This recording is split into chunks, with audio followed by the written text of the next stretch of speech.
So it's Steve and Veronica from Cassidy Malin Farm. We're in Upper Kandanga area, which is part of the Grand Mary Valley region, tucked in behind the Sunshine Coast in the hinterland. We've got about 67 acres of land here on a red soil spur going up the mountains. We've only got about 20 acres of avocado production with about 1,000 trees on that. Okay, so I grew up in the Mackay area in a cane farming family. Probably the age of 8-year-old, I probably knew I was going to be a farmer. Worked that farm for over 25, 30 years with family, and while I was on the cane farm, we changed management practices quite a bit in the time we were there, and to the point in the mid-90s of just being disillusioned with the conventional way of farming, chemical fertilisers or petrochemical fertilisers and chemicals. Our production was starting to wane off, and we were looking for better ways, and we moved to biological farming, which was a balance between chemical farming and organic farming, until in the point of 2000 we took the full step and started to certify the cane farm over to organic, which we had about 200 acres under organic management at the time. That was very successful. The downfall we had with the organic production was our processing and marketing. We were doing a good job of growing the sugar, and a small group of farmers that we combined energies with, and to the point where the processors weren't able to handle our small amounts. Our marketers didn't want to handle our small amounts, and it was basically the start of the end for that in our area. From parting from the farm, I just knew I would never be a chemical farmer again. And the other point would be that I wasn't going to grow something that we couldn't produce, we couldn't package, and we couldn't market ourselves. So that's what we do here. We grow it, we pick it, we pack it, and we market it. So we have some sort of control on that. Taking on this farm in 2014, it was under chemical, all of the allowed chemicals in avocado production. From the day of us taking custody of this land, we have not done anything except organic practices on this farm. Most of the time I'm able to work in bare feet. The farm has just become soft like a carpet under my feet, and everything nature has just evolved, working together with us, or we working together with nature. This is an original, well, one of our first work we done with pruning, heavy pruning in this farm from when we got here. About 5 odd years ago, these trees were unhealthy and very high, and we've brought them down to a manageable height, and the health is starting to come back into the trees. Magnificent flowering again this year. Less work we're doing against nature, and working with the nature is basically just pushing grass down and allowing all the legumes to come through, create an organic matter, sequester carbon, and also the insect life. The bees are phenomenal through the farm. Bee life, all the new flowers coming through.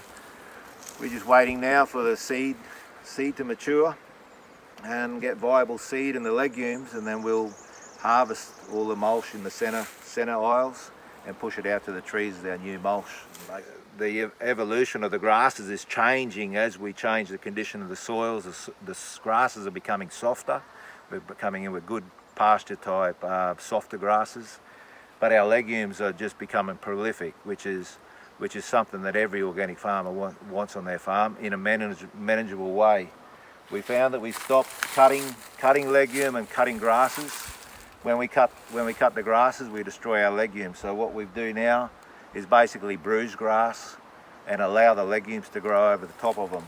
And bruising, what I mean, is just basically just pull it away from the tree with your feet and stomp it down like so, and then the legumes are prolific. The grasses here were up to head high only months ago, and we continually, once it gets so high, we roll it down, and the legumes are doing all our work for us now. And the nature is working on our side, and we're working for nature. And you'll see the organic matter levels that we're building up in the soil. All underneath this green is the decaying and rotting out. You've got beautiful entomocystis activity there with the fungi, which is helping to break the organic matter down into carbon. So we're pulling carbon from the air, bringing it back into the soil where it belongs.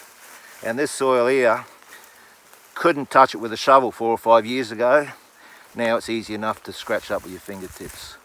And it's gone from a burnout red soil to a chocolate coloured soil. Tobacco bush on this farm was prolific when we moved here. It was everywhere up to 4 and 5 inches across the base. We spent a bit of time doing everything the wrong way by slashing and pulling and tractors and all the rest, and now it practically doesn't exist. When we do get a plant there that's looking like that, we no longer cut it. We'll walk along and just crush it like that, and it'll lay down on the ground and get a little bit sick and maybe come back to health, and next time we see it we'll crush it again. Do that 3 times and it disappears out of the system. Very little new germination of it coming up. The more we change our soil balancing here and soil health, the less weeds we have and the more beneficial biodiverse herbage and grasses. Well, we met in Argentina 1.5 years ago, around. I'm living in a big city, which is the capital of my country, Buenos Aires, and I'm a city woman. I live in the city all my life, sorry. And when I met Steve and his lifestyle, I fall in love of Steve at first, and all the nature around him.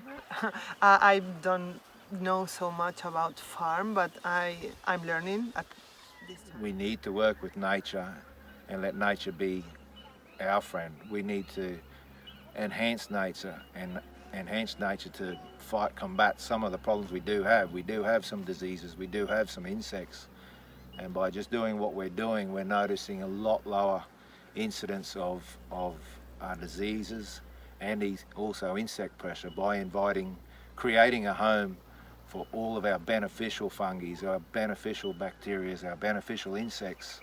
And all of this time we're doing that, we're sequestering carbon. Carbon is our petrol tank in our soil. We're just building a bigger petrol tank. So we've got health of the soil, we've got health of our trees, we've got health of our product.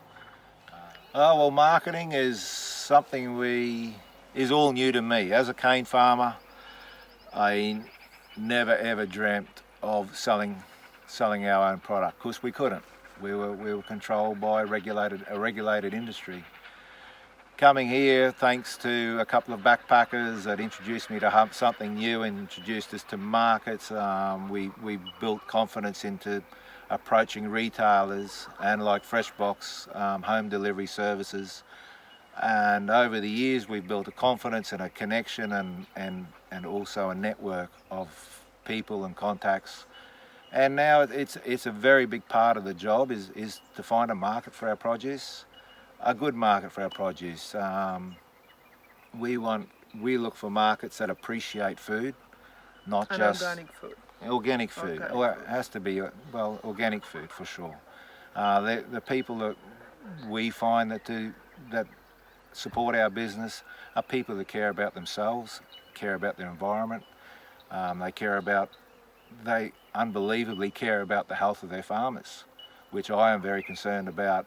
A lot of our farmers and the exposure they get to chemicals and who is going to carry on the flag. Started here, our humble beginning was about 5,000 kilos of fruit. It's been steadily increasing to maybe 35 to 40,000 kilos this year. So we're continually trying to improve our crop, our quality, our size, and our tonnage of fruit. Our quality is key. We're satisfied that we're actually believe that we are heading in the right direction. We've invested in a lot of machinery that I believed I would never ever need, but it seems that I do. And that machinery is helping to get the production and our quality a lot better. Okay, well, we started with one tractor was going to do everything. My dream was one tractor, and that's all I needed, and it was going to do everything, and one simple mower and a couple of whippersnippers, and away we go. Since then, I've now got 3 tractors. One will become obsolete. 3 different mowers of different configurations to do 3 different jobs. We don't use whippersnippers anymore. We've gone to what the machines cannot get in close to the tree. We use a little bit of a modified machete and manpower. So we source people from local. We believe we're socially responsible because we're supporting local workers.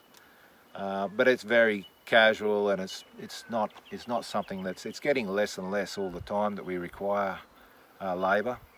But at the same time, we're putting that time and energy into different practices, because into pruning, into mulching the prunings down, and using the mulching as our new organic matter layer for our soil. So ask me in another 2 or 3 years, and maybe I'm going to say that this practice is obsolete and we found a new one. We're just looking to evolve as our nature evolves, as our trees evolve. We'll just have to keep our eyes open and evolve with it.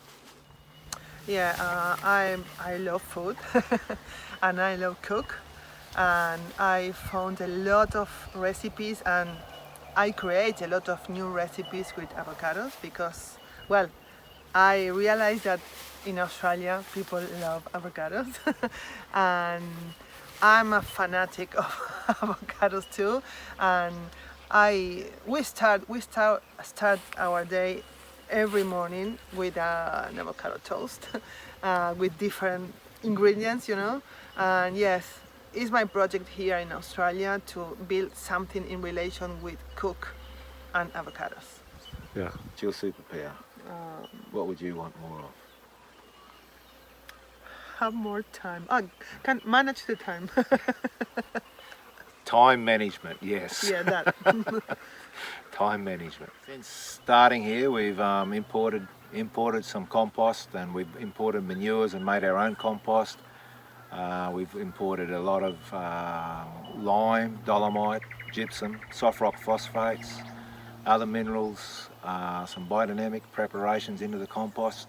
We've got access to a music festival site to collect grass and pastures off that site over the months and prepare his site for the festival.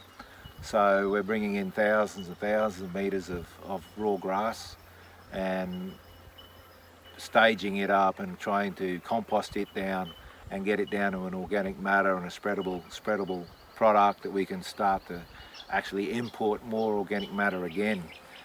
There will never be too much organic matter for this farm if it's affordable. The nice part about it, we're closing the circle. We're getting product very close. We're not spending energy and fossil fuels to get it here. It's very local, so that to me is a very important part. The people who I pay are very close. They're regional. They're community. Steve and Veronica from Kandanga.